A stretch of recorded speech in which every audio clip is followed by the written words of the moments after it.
Hello guys, आपका स्वागत है वन पंच मैन के सीज़न 3 के एपिसोड 1 में। तो चलिए गाइस, बिना किसी देरी के एपिसोड को स्टार्ट करते हैं।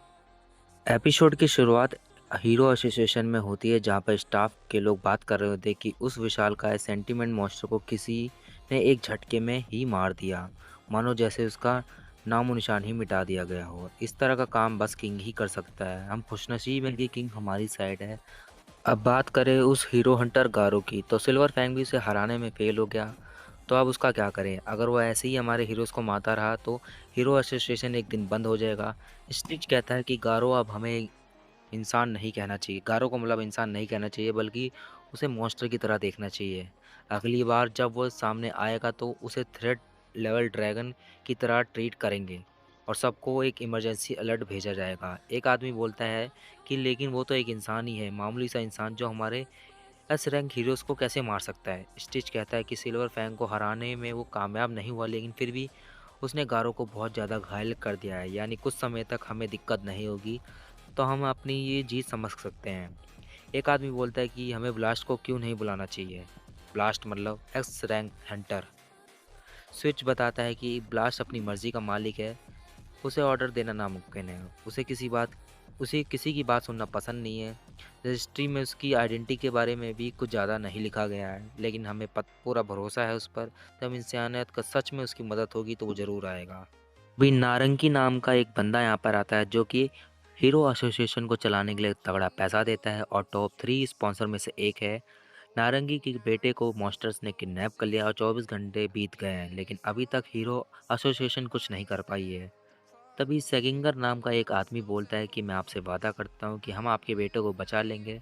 वह जल्दी एक रेस्क्यू मिशन चालू करने वाले हैं। इसके बाद डार्क शाइन पिंग और तात्सुमाकी से मिलता है, लेकिन इन्हें भी नहीं पता होता कि मॉन्स्टर का ठिकाना कहाँ पर है। चाइल्ड एम्पायर उनका अड्डा ढूंढने की कोशिश कर रहा था। तात्सुमाकी कहती है कि उनका अड्डा जरूर घोस्ट टाउन में कहीं होगा, मैं पूरा टाउन ही उड़ा दूंगी। सेगिंगर उसे मना करता है क्योंकि उसे बच्चे को भी बचाना होता है।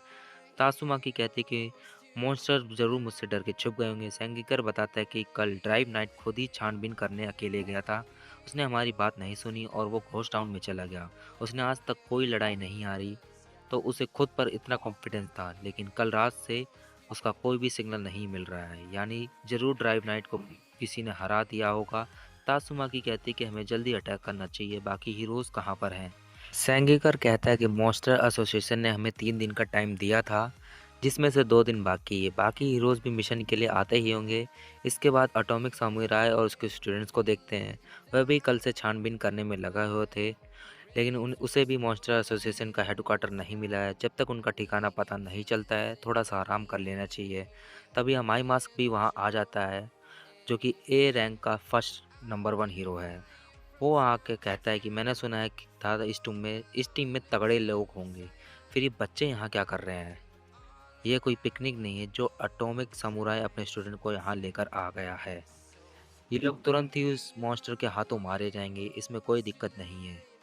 अगर ये सभी किडनैप हो गए तो इन्हें सामने करके मॉन्स्टर ने हमला किया तो फालतू में हमारा टाइम वेस्ट होगा। तो इन्हें बोल दो कि ऐसा कुछ ना हो, ये लोग खुद ही अपना खेल खत्म कर ले। एटॉमिक समुराई पूछता है, तुम भी इस मिशन का हिस्सा हो क्या?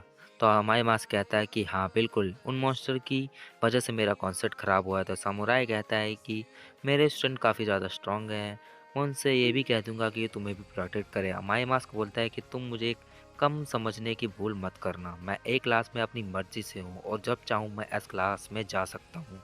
आसान शब्दों में कहूँ तो मैं तुमसे ज़्यादा स्ट्रांग हूँ।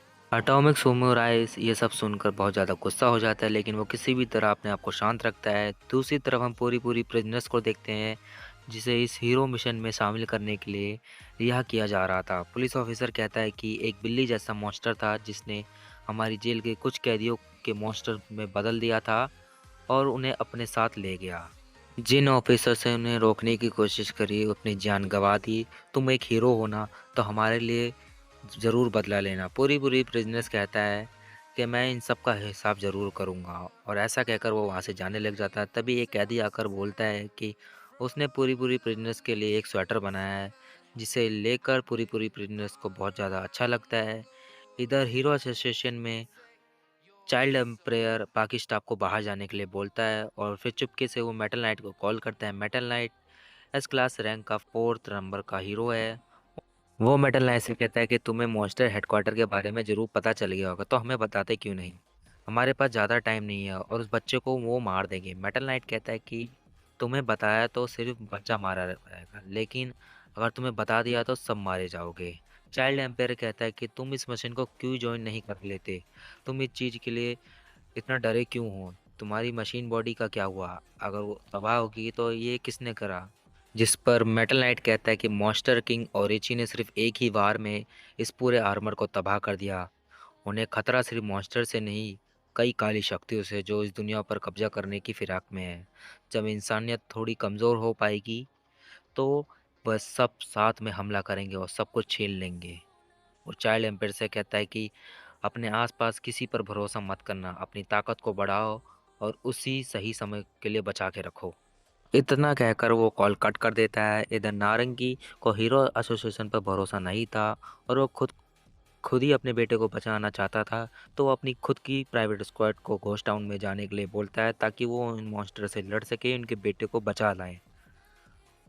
उसने इन सबको बैटल सूट्स पहनाए हुए थे जिनसे इनकी पावर हीरो जितनी हो जाएगी और ये लोग मॉन्स्टर को मार पाएंगे। अगर ये अपने मिशन पे कामयाब हो जाते तो नौरंगी इन सबको मुंह मांगा इनाम देगा और इनकी आने वाली पीढ़ियों को आलीशान जिंदगी जिएगी। ये सब निकल पड़ते हैं। फिर इसके बाद हम फुबुकी को देखते हैं जो कि साइतामा के लिए घर पे जाती है अर्जेंट मीटिंग के लिए। वह देखती है साइतामा और किंग गेम खेलने में लगे हुए हैं, जेनोस अपने स्क्रू टाइट कर रहा है और सिल्वर फैंग और बॉम्ब यहाँ आराम कर रहे थे, जो देखकर यकीन नहीं था कि यहाँ चल क्या रहा है। साइतामा तो वो उस पर ध्यान ही नहीं दे रहा होता है, वो किंग के साथ गेम खेलने में लगा था। फुबुकी चिल्ला के कहती कि ये एक इमरजेंसी है, हमें मॉन्स्टर एसोसिएशन से लड़ना जाना है और तुम यहाँ बैठकर गेम खेल रहे हो। जेनोस बताता है कि हम भी पावरफुल दुश्मन से लड़ रहे थे, फ्री नहीं बैठे थे। सिल्वर फैंग कहता है कि मैं भी साइतामा के साथ लड़ा था, इसीलिए वो मुझे आराम करने के लिए दे रहा है और मेरी पीठ में बहुत ज़्यादा दर्द हो रहा है। वो हम कहता है कि मेरे घुटनों की बैंड बजी हुई है। वो भी सोचने लग जाती है कि ये सब देखकर लग रहा है कि इन्होंने कोई खतरनाक लड़ाई लड़ी है, सबकी हालत ख़राब है, लेकिन फिर भी साइतामा कैसे ठीक है? वो पूछती है कि साइतामा को कुछ नहीं हुआ, तो साइतामा कहता है कि मैं बिल्कुल ठीक हूँ। वो मॉन्स्टर्स एसोसिएशन के बारे में बताती है कि हमें मीटिंग करनी चाहिए, तुम लोगों को कोई न्यूज़ नहीं मिली क्या? जेनियस कहता है कि कल की लड़ाई में उसका ट्रांसमीटर टूट गया था। बाकी सभी लोग भी यही कहते हैं। फुबुकी बोलती है कि हमें क्या करना चाहिए, हीरोज और मॉन्स्टर के बीच युद्ध करना होने वाला है। जेनियस बोलता है कि मुझे तो पहले थोड़ा रिपेयर करवाना होगा। सिल्वर फैंग और बॉम्ब भी लड़ने की हालत में नहीं होते हैं और किंग भी बहाना मार देता है कि उसे कोई दूसरा काम है, यानी बस फुबुकी और साइतामा ही लड़ने की हालत में है। फुबुकी उसे कहती है कि हीरो एसोसिएशन ने टॉप हीरोज़ की कोई टीम बनाई होगी, लेकिन अगर हम भी कुछ करते तो हमारी रैंक भी बढ़ जाएगी। इस बार दुश्मन कोई एक मॉन्स्टर नहीं बल्कि वो सब आपस में मिल गए हैं, जिन्होंने ऑर्गेनाइजेशन बना ली है और कोई बॉस भी ज़रूर होगा। सिल्वर फैंग कहता है कि अगर गारो इस मॉन्स्टर ग्रुप के साथ जाकर मिल गया तो मुश्किल की बात होगी। वॉर्म कहता है कि गारो से अकेले लड़ने का मौका अब शायद ही हमें मिले और अगर उसके पास सेंटीमेंट जितनी भी और स्ट्रॉन्ग मॉन्स्टर हुए तो हीरोज़ वाला काम ही छोड़ दूंगा। किंग साइतामा कहता है कि वो एक हीरो हंटर की कल भी लड़ाई में मौजूद था, मतलब कल जो लड़ाई हो रही थी उसमें वो मौजूद था, पर उससे वो मिल नहीं पाया। साइतामा कहता है कि कल भी उसने कुछ हीरोज़ को मारा है, कितनी शर्म की बात है, वो मेरे पास नहीं आया। शायद मैं टकलू पहलवान हूँ इसीलिए। साइतामा अब तुरंत हीरो कॉस्ट्यूम पहन लेता है और कहता है कि मैं गारो को ढूंढने बाहर जा रहा हूँ, वो मुझे जब मिलेगा तो मुझे एक पंच मारूंगा और वापस आते समय पत्ता गोभी भी लेते आऊँगा। इतना कहकर साइतामा यहाँ से चला जाता है और इधर फुबुकी अकेले बैठ के सोच रही थी कि एक बार फिर किसी ने उसकी बात नहीं सुनी। वो तो यहाँ कोई प्लान बनाने आई थी, पर साइतामा अकेले ही चला गया। दूसरी तरफ गारो को देखते हैं जो कि मॉन्स्टर एसोसिएशन में होश में आता है। उसे मॉन्स्टर बचाकर यहाँ लाए थे। गारो अब इस कमरे से बाहर निकलता है, उसे कुछ याद नहीं था और उसके पूरे शरीर में बहुत ज़्यादा दर्द हो रहा था। वो एक बड़े से हॉल की तरफ जाता है जहाँ हम देखते हैं कि नारंगी के भेजे हुए प्राइवेट स्क्वाड पकड़ी जा चुकी है। वो लोग गहरों गहरों से अपनी जान की भीख मांग रहे थे। इन लोगों को मशीन गॉड G5 ने पकड़ा था, वो भी मॉन्स्टर एसोसिएशन में भर्ती होने आया था। G5 कहता है कि इन लोगों के सूट्स कमाल के, लेकिन ये सिर्फ इन्हीं के लिए बनाए गए हैं, इनके अलावा कोई इसे इस्तेमाल नहीं कर सकता है। यानी कि इन्हें जिंदा रखकर ही अपने प्यादों की तरह इस्तेमाल करना होगा। तभी डोयस यहाँ आ जाती है और कहती है कि इनको मैं अपना गुलाम बना लूँगी, और अपनी चाबुक इन पर मार के इनको अपने वश में कर लेती है। इसके बाद गारो इन सबके सामने आता है और पूछता है कि तुम लोगों को मुझसे क्या चाहिए। गैरो गैरो बोलता है कि अब उनके पास 30 से भी कम स्ट्रॉन्ग मॉन्स्टर बचे हैं। वैसे तो ये लोग अभी भी हीरोज़ को हरा सकते हैं, लेकिन उन्हें एक लीडर और यूनिटी की ज़रूरत है, और वो चाहते हैं कि गारो इस जगह का लीडर बन जाए। उसे गारो के जैसे ही किसी एंटी हीरो आइडियोलॉजी की वाले की तलाश थी। गारो यहाँ का मेंबर बनने के लिए मान जाता है, लेकिन मॉन्स्टर किंग ओरिची एक शर्त रखता है। गारो साबित करने के लिए कहता है कि उसे किसी हीरो का सर लाना होगा एक ही दिन के अंदर।